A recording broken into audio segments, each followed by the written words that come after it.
Rosario at pamilya, kapatid Rayalyn Necua at pamilya, iginagalang Aaron Del Rosario at pamilya, at kapatid Francis at Caroline Salamat at pamilya na tinatapatan ng unang estasyon na nakikibahagi ngayon sa ating pamilya. Para sa pagsasabuhay natin ng diwa ng Eucharistia, na tayo ay magkaisa sa pagpapahayag ng mabuting balita at pagbabahagi sa isa't isa, lalo na sa mga lukha. At para sa ating Dioceses ng Malolos, ang lalawigan ng Bulacan at sa ating parokya, Nuestra Señora de la Asunción. Sinasamba at pinupuri ka namin, Panginoong Jesucristo. Sapagkat sa pamamagitan ng iyong banal na krus, tinubos mo ang sanlibutan. Ito ang aking katawan. Ito ang kalis ng aking dugo. Bago pa ialay ni Jesus ang kanyang, tayo nagpapasalamat sa mga ating tinanggap. Bagkus, nagpapasalamat tayo sa pagbibigay ni Jesus ng kanyang buong sarili para sa ating lahat. Ang makadama at makatanggap ng labis na pagmamahal ay higit pa sa biyayang iyong inaasama. Sa Eucharistia, ibinibigay ni Jesus ang kanyang buong sarili at tinatawagan din naman tayo na ibigay natin ang buo nating sarili sa Kanya at sa ating kapwa. Na ibibigay natin ang ating sarili kung tayo ay nananatiling tapat sa ating pag-ibig sa Kanya. Sa Eucharistia, nananatili si Jesus atin. Sana manatili ka rin sa Kanya. Tunghayan po natin ang unang question.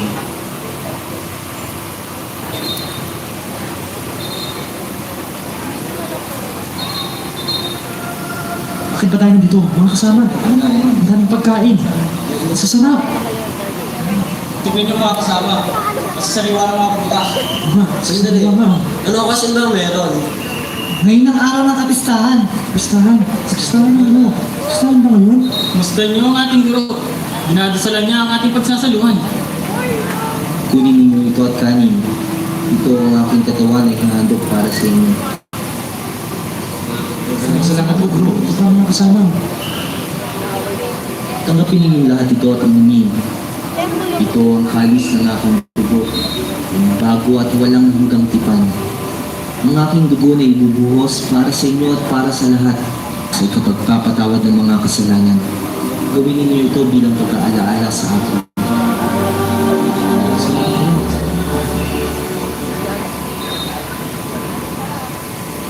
Ang iyong paa.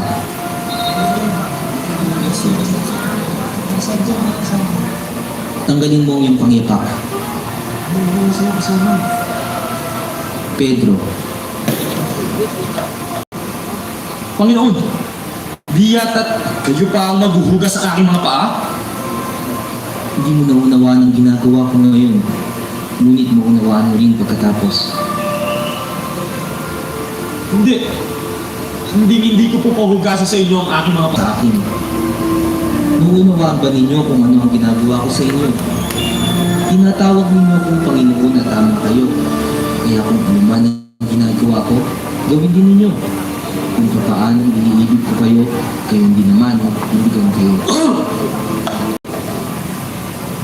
Pakumanhin mga kasama. Kasanid lamang ako. Tara, kain tayo. Kasama ang nakain. Tara. Kumain. Ito, pagsasabaw natin. Maglaan po kayo ng ilang minutong katahimik. Panginoong Jesus, salamat sa pagbibigay ng iyong katawan at dugo para maging aming pagkain at inumin. Ito ay pagpapaalala ng iyong hindi nagbabago na pananatili sa amin. Sa kabila ng aming kailangan ng aming mga kasalanan, tulungan mo kami magpapag sa pagpapag ng aming pananatili sa iyo. Tuman mo kami na laging malagay sa iyo. Amen. Tayo po ngayon ay tutungo sa ikalawang estasyon.